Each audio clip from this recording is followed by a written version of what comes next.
Welcome to The Pulse with Lauren Bango, a DLL podcast series.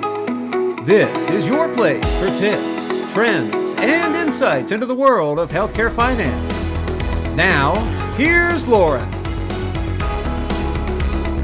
Welcome back. I am joined today by Kevin Agnes, one of our country sales managers here on the team and a return guest. Welcome, Kevin. I'm happy to be on board again, Lauren. Thanks for having me. Thank you for coming back. Jeez.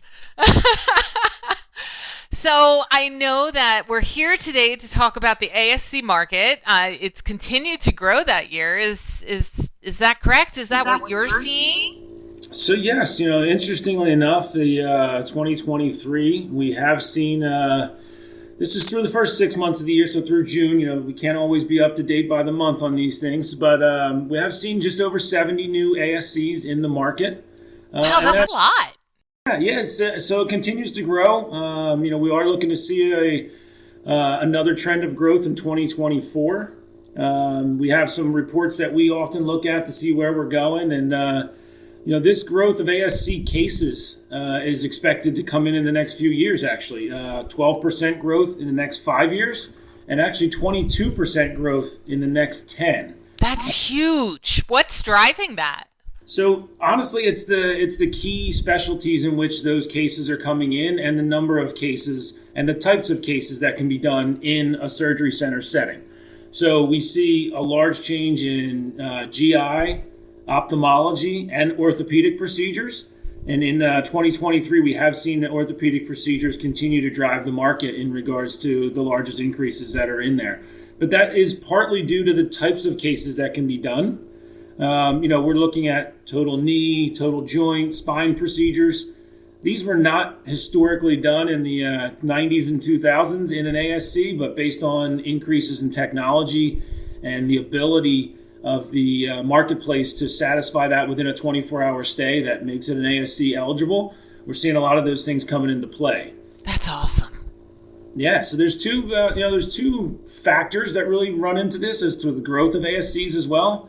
Rising healthcare costs, as we all know, and unfortunately across almost everything we've done over the last few years, the costs have been rising. So that does lend a reason here for why some of those cases are now being transferred over to the ASCs. And also simply the baby boomers are aging into a process here where they're going to need more and more treatment, and the total number of cases that we can now perform in ASCs fall into that. So it comes into that factor. Awesome. So, the last time we had you on, we talked a lot about ownership structure and what the different ownership structures were and where you saw that impacting kind of the market and the financing. What's changed there? So, we see the structure, kind of I'll give you just a breakdown as to a percentage of the ownership and how it looks into it. So physician only still dominates the market at 60%.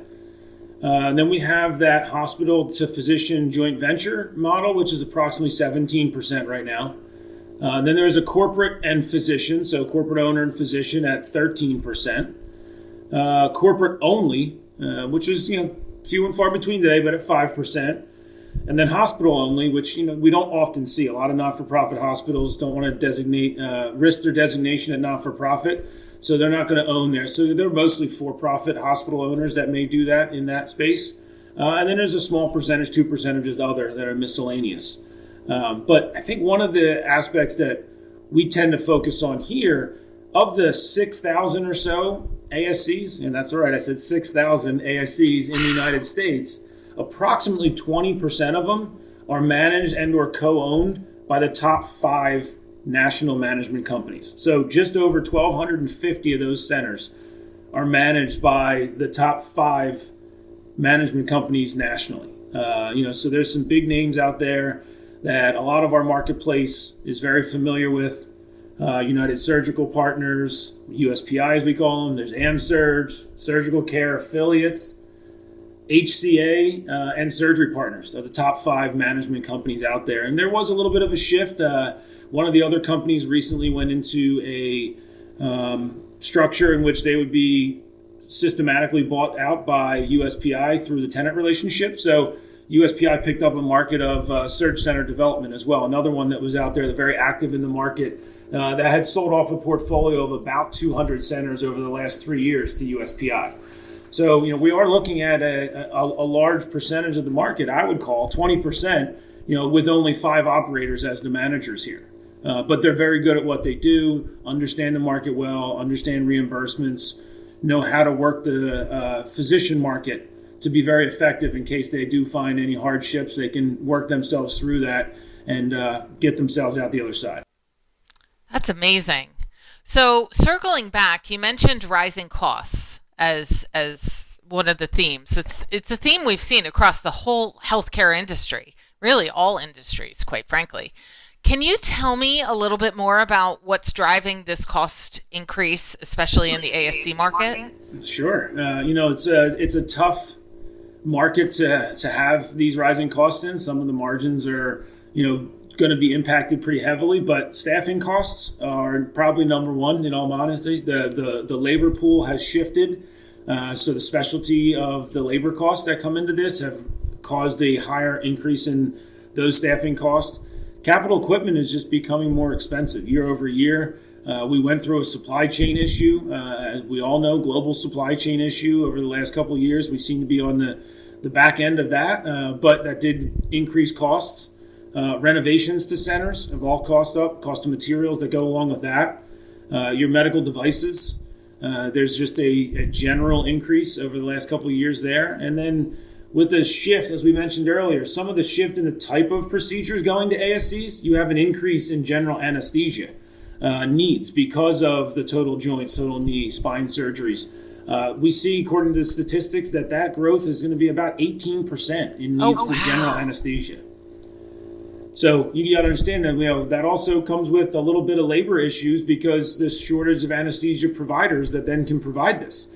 So the number of providers needed may not have what's coming out of the pool in academia yet as fast as we need it. So there is a little bit of shift there, and then just this general fluctuation in salaries and availability are really front and center. But good news is 2023 was an okay year in regards to reimbursement because inflation, which was an obvious issue for all of us, and we all still deal with it today. Some of the CMS reimbursement charges are based off of the inflation rate.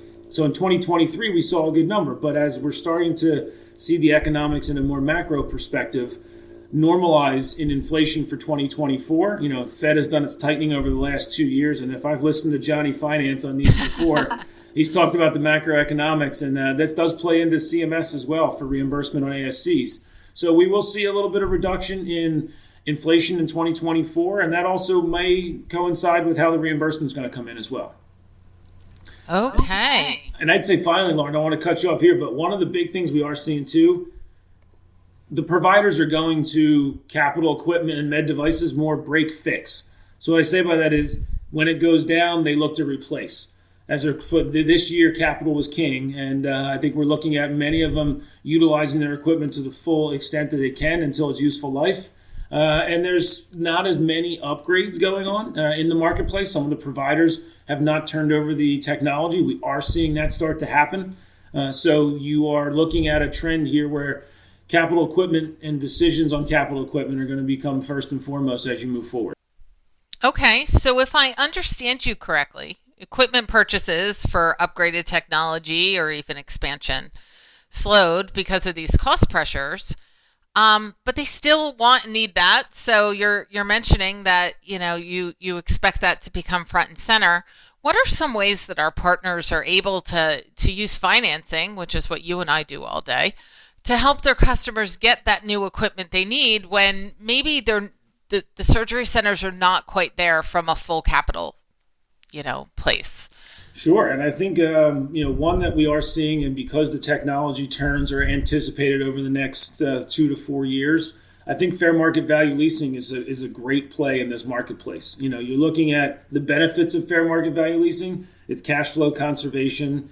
It provides you the opportunity for equipment turnover and obsolescence issues that are there because the flexibility at the end of term. to select, the options to either purchase, you could return, or you can continue to renew until maybe that next iteration of equipment comes out. So we do see fair market value as a big driver of ways in which the surgery centers can obtain that equipment that's much needed, and the technology increases that are coming and the advancements that come along with it. So patient care is obviously first and foremost about what we all do, not just on the delivery side for the physicians, but also on the financing side. We're all here to help deliver the healthcare market and make sure that the population has a healthcare system here that is technologically advanced and also at a cost that they can do well. That's awesome. Yeah, and fair market value, in addition to having all those options, it's typically the lowest monthly payment, right? Very much so, yes, because there's a position of equity, it's simple on the side of the lender, that the monthly payment, as opposed to a straight capital lease or loan agreement, we do have the flexibility to have a lower monthly payment than if you were going to do a straight purchase or a straight financing to purchase. That sounds like a win-win. Lower monthly payment and decisions at the end that, you can decide if you want to upgrade or buy it out or continue to rent, quite frankly. Yeah, the flexibility there truly is a game changer when it comes to the capital side, and the technological advancements and the ability to take advantage of that is a very important aspect of what we think about as the future of the financing on this side go. Oh, Kevin, thank you so much for being here. This has been really helpful. So I know you've been here before, so this should come as no surprise, but typically at the end of the podcast, we look for some of your nuggets of wisdom, to share with our listeners. Anything that you would recommend that they think of for the last month of the year, or even more broadly?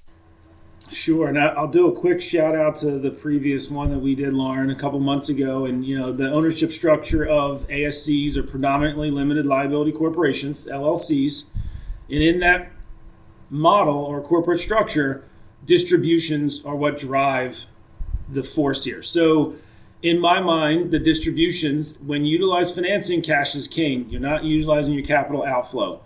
And as we've seen, although there's some challenges in the market in regards to costs and pressures, we're also seeing a higher return on investments. So the cash that can be distributed down to the ownership structure can also be used to make additional investments that can help you with overall cash flow on that side as well. So not only are you conserving your cash at the corporation level, but you're also giving yourself an opportunity to maximize investments. So financing can help you also drive additional profitability after the distribution. That's my nugget for today.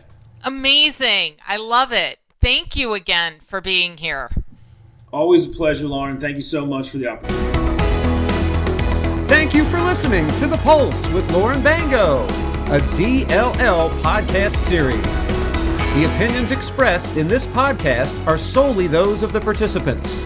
Nothing herein should be construed as legal, tax, accounting, or investment advice. Join us again for the next edition of The Pulse. And thanks again for listening.